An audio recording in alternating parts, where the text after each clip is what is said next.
I didn't know much about this whole topic. Up until recently, I was seeing this girl, and she works in Nunavik, I believe it's called. She's a criminologist, and she works with troubled kids, taking them away from troubled homes and all that kind of stuff.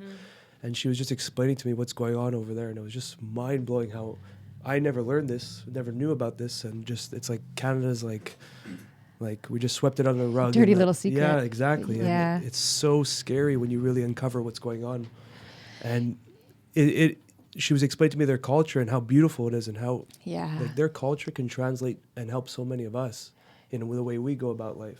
100%. I mean, Inuit culture is incredible. I worked in Nunavik filming an expedition of 15-year-olds between 13 years and 18 years old. They did a 90-kilometer cross-country ski trek in the tundra over 5 days, and I was fortunate enough to go with them and film this documentary and celebrate their resilience, because not enough stories are told about resilience. And I think that that's part of the problem of this shared history and this telling of the story, is that often we got caught up in telling of the painful parts, and we start painting a picture of these downtrodden people.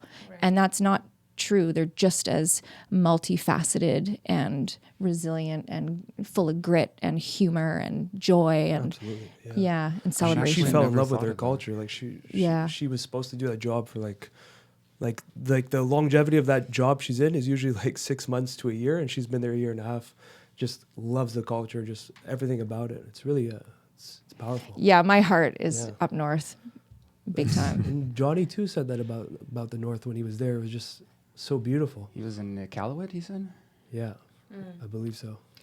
It's important to have like footage documenting, you know, like this versatility, you know, like all of our entertainment comes from the same source most of the time, you know, Hollywood, but like to see these other places and what they have to offer, which is a lot, you know, we're so sheltered from that, you know.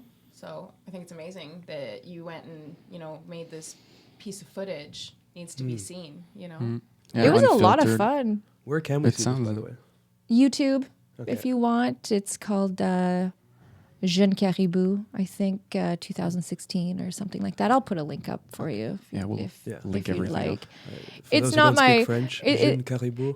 I'm not proud of the quality of some of it because we had a very short amount of time to turn it over, and we were working in minus, you know, up to 30 and with 50-kilometer winds sometimes. Wow. And there was two legs of the journey that converged in the middle. So there was 15 youth on either location cross-country skiing to meet at this central location. And so there's 2 camera people, and my partner had an assistant and I had an assistant. So everything is like a little bit off. And now as I get more skilled at my storytelling and my technical, I don't know, capability, I watch it and I'm like, oh, I wish I could have done it. Well, that's just the artist in you, no? Yeah. Trying to always get better and perfect. Yeah, but the story is there, and that's the important part, right? Yeah, and I was able to go to Comox, to the Elder College there, and share that story with them, and just talk about what it means to be an outsider, a cultural outsider, to be welcomed in, and like what does it look like to, you know, be careful about where you point the camera and what stories you want to share, and, you know, to do it with a lot of honor and dignity for everybody. And also to honor, this is, I'm not sure if I would really like this in, but I will share this with you, is that one of our youth at the end of the expedition took his life a week after, which is a very common occurrence. You know, it's kind of, it trends. And, you know, we had to go through a whole process of deciding how is it that we want to present this truth, you know, and that's a direct result of colonization.